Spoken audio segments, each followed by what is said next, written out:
আজি মই বেঙেনাৰ সৈতে শুকতিৰ খুব ধুনীয়া এটা ৰেচিপি আপোনালোকৰ মাজলৈ লৈ আহিছোঁ। ৰেচিপিটো সম্পূৰ্ণকৈ চাব বুলি মই আশা কৰিলোঁ। আৰু এনেকৈ শুকতি আৰু বেঙেনা বনালে বিৰাটেই সোৱাদ লগা হয় খাই। আহকচোন মই এইখিনি বনাবলৈ কি ল'লোঁ আপোনালোকক দেখাওঁ। এইখিনি বনাবলৈ মই বেঙেনা তিয়াই লৈছোঁ নিমখত, এইখিনি সৰু সৰুকৈ কাটি। আৰু এইফালে লৈছোঁ মই শুকতি অকণমান, নহৰু গোটাকৈ এনেকৈ গুচাই লৈছোঁ, আদা অকণমান লৈছোঁ, থেতেলাই ল'ম। আৰু বিলাহী সৰু সৰুকৈ কাটি লৈছোঁ। এইফালে জলকীয়া সৰু সৰুকৈ কাটি লৈছোঁ। পিঁয়াজো ডাঙৰ ডাঙৰ দুটা সৰু সৰুকৈ কাটি লৈছোঁ। এই শুকতিখিনি সকলোৱে চিনি পায়েই, শুকান মাছ খুন্দি পেলাই চুঙাত ভৰাই ৰাখি থয় শুকতিখিনি। আৰু মই আগতেও দুটা দিছোঁ আৰু বেঙেনাৰ লগত দিয়া নাছিলোঁ, এইবাৰ মই বেঙেনাৰ লগত দিছোঁ। এনেকৈ খাবলৈ বিৰাটেই টেষ্টি হয়। আৰু ইয়াত মই জিৰা দিলোঁ তেলত, আৰু এইফালে দিলোঁ গোটাকৈ গুচাই লোৱা নহৰু আৰু কাটি লোৱা সৰু সৰুকৈ পিঁয়াজ। এইখিনি মই ভাজি ল'ম। আৰু ইয়াতে খুন্দি লোৱা আদা অকণ দি দিলোঁ।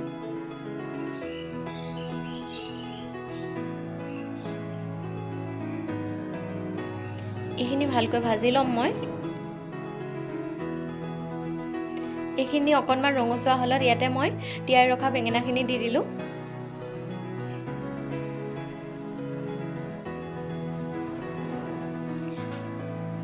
এতিয়া বেঙেনাখিনি মই ভালদৰে ভাজি ল'ম।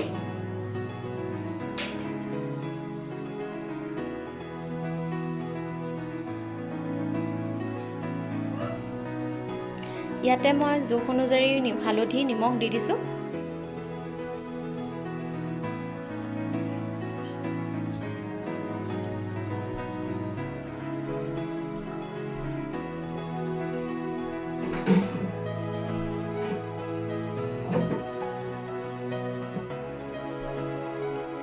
এতিয়া বেঙেনাখিনি অকণ সিজিবলৈ ঢাকি দিম মই।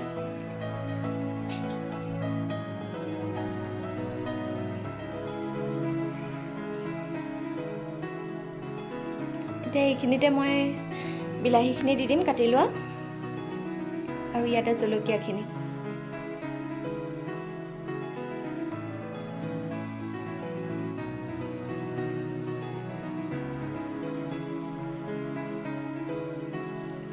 জুইটো একেবাৰে কমাই ল'লে হ'ল।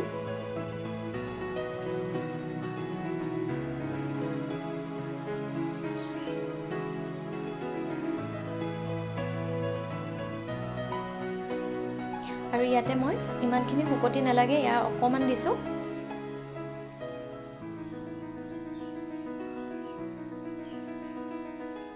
বেছিকৈ দিলে তিতা হৈ যায়। আৰু এইখিনিতে মই বেঙেনাখিনিৰ লগত ভালকৈ মিক্স কৰি দিম।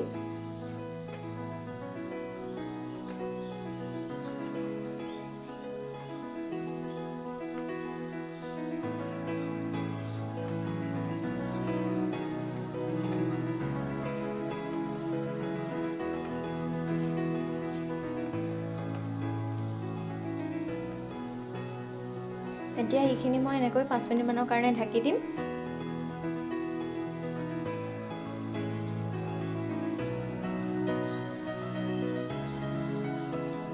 এয়া বেঙেনা আৰু বিলাহীখিনি গলি গ'ল খুব ধুনীয়াকৈ। আৰু এয়া মোৰ শুকতি বেঙেনা ভাজিখন ৰেডি হৈ গ'ল। খাবলৈ যে বহুত সোৱাদ লগা হৈছিল। সকলোৱে যদি যিসকলে শুকতি খাই ভাল পায় সেইসকলে বনাই খাই চাবচোন এবাৰ। আৰু আপোনালোকে আপোনালোকৰ মতামতবোৰ জনাবলৈ নাপাহৰিব। আজিলৈ মোৰ ৰেচিপিটো ইমানেই আছিলে। আকৌ এবাৰ লগ পাম অন্য এটা ভিডিঅ'লৈ। তেতিয়াহ'লে আজিলৈ আহিলোঁ, বাই বাই।